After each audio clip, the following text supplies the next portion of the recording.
పూరా లోకల్ నేను మీ హేమమాలిని. ఎన్నికలు అయిపోయాయి, ఫలితాలు ఇంకో 17 రోజుల్లో రాబోతున్నాయి. ఎవరికి వారు విజయం పట్ల ధీమాగా ఉన్నారు. అధికారిక పార్టీ ప్రతిపక్ష కూటమిలతో ఎవరు గెలుస్తారనే దాని మీద లెక్కలేనన్ని విశ్లేషణలు, అంచనాలు జరుగుతూనే ఉన్నాయి. మామూలుగా ఎలక్షన్లు అయ్యాక విన్నింగ్ పార్టీ మీద ఒక పాజిటివ్ వైబ్ ముందు నుంచే ఏదో ఒక రూపంలో కనిపిస్తూ ఉంటుంది.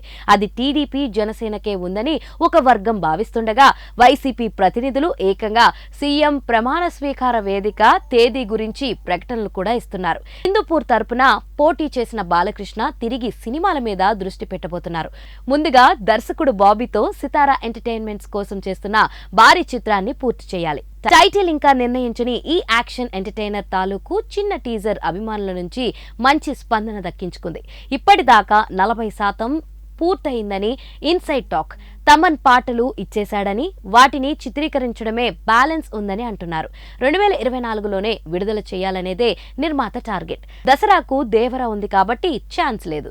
దీపావళిని టార్గెట్ చేసుకోవచ్చు. కాకపోతే అంత తక్కువ టైంలో పూర్తి చేయగలరా లేదా అనే దాని గురించి జూన్ మొదటి వారంలోపు ఓ అంచనాకు రాబోతున్నారు.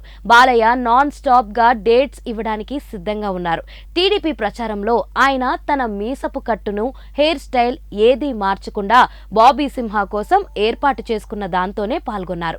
ఏమాత్రం మార్పు చేసినా గెటప్ పరంగా ఇబ్బంది అవుతుంది కాబట్టి ఈ విషయంలో జాగ్రత్త తీసుకున్నారు. ఇది పూర్తి కాగానే బోయపాటి శ్రీను దర్శకత్వంలో సినిమాకు రెడీ అవ్వాలి. స్క్రిప్ట్ దాదాపు పూర్తయిందట.